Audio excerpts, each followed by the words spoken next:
ৰাজ্যত সঘনে সংঘটিত হোৱা এনকাউণ্টাৰ প্ৰসংগত আজি বিধানসভাৰ সদনত ভুল তথ্য প্ৰকাশ কৰিছে চৰকাৰে, যাৰ বাবেই উত্তাল হয় সদন আৰু সদন স্থগিত ৰখা হয় এঘণ্টাৰ বাবে। সদনৰ বাহিৰলৈ আহি AYDFৰ বিধায়ক আমিৰুল ইছলামে সংবাদ মাধ্যমৰ আগত চৰকাৰৰ এই ভুল তথ্যৰ বাবে কটু সমালোচনা কৰে। গৃহ বিভাগে এই তথ্য দাখিল কৰাৰ পাছতেই উত্তাল হৈছিল সদন। ইয়াত যদি চৰকাৰে যে অপৰাধীৰ লগত আৰক্ষীৰ সংঘৰ্ষ বুলি কৈছে, কিন্তু আচলতে এইবিলাক এনকাউণ্টাৰে হয়, সংঘৰ্ষ নহয়। আৰক্ষীৰ জিম্মাত আৰক্ষীয়ে গ্ৰেপ্তাৰ কৰি লৈ যোৱা লোক বা আৰক্ষীৰ ওচৰত আত্মসমৰ্পণ কৰা লোক আৰক্ষীৰ জিম্মাত নিহত হোৱাটো সংঘৰ্ষ বুলি ইয়াত চৰকাৰে যদিও কৈছে, আমি এইটো মানি ল'ব পৰা নাই। এইটো এনকাউণ্টাৰ কৰি তেওঁলোকক হত্যা কৰা হৈছে। আৰু ইয়াত মই স্পেচিয়েলি বটদ্ৰৱা কাণ্ডৰ পিছত যিজন হায়াৰ ছেকেণ্ডাৰী পঢ়ি থকা আছিকুল ইছলাম নামৰ যুৱকজন আৰক্ষীৰ জিম্মাত যেনেকৈ নিহত হ'ল, এই বিষয়টো মই ইয়াত উত্থাপন কৰিছিলোঁ প্ৰশ্নত।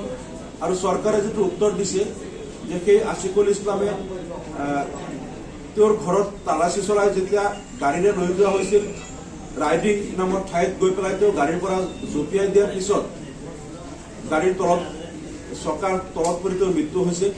কিন্তু আমাৰ কথা হ'ল, য'ত 5খন আৰক্ষীৰ গাড়ী একেলগে গৈ আছিল আৰু যিখন গাড়ীত তেওঁক আৰক্ষীৰ মাজত বহাই ৰখা হৈছিল, গাড়ীৰ দৰ্জা চব বন্ধ থাকে, দুইফালে আৰক্ষীৰ মাজত বহি থাকি তেওঁ দৰ্জা খুলি আৰক্ষী পাৰ হৈ জঁপিয়াই দিয়াটো কোনো পধ্যেই সম্ভৱপৰ নহয়।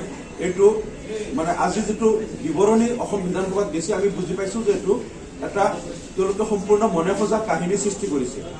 আৰু যদি সঁচাকৈ এইটো দুৰ্ঘটনা হ'লে হয়, তেওঁ জঁপিয়াই দিয়াৰ পিছত গাড়ীৰ তলত পৰি যদি মৃত্যু হয়, তেনেহ'লে আইন অনুসৰি যি থানা এলেকাত তেওঁৰ মৃত্যু হয়, সেই থানাত এটা গোচৰ ৰুজু হ'ব লাগে সেই গাড়ীখনৰ নামত, আৰু সেই গাড়ীখন থানাই চিজ কৰিব লাগে, আৰু এই গাড়ীখনৰ ড্ৰাইভাৰে থানাত গৈ বেইল ল'ব লাগে, আৰু এই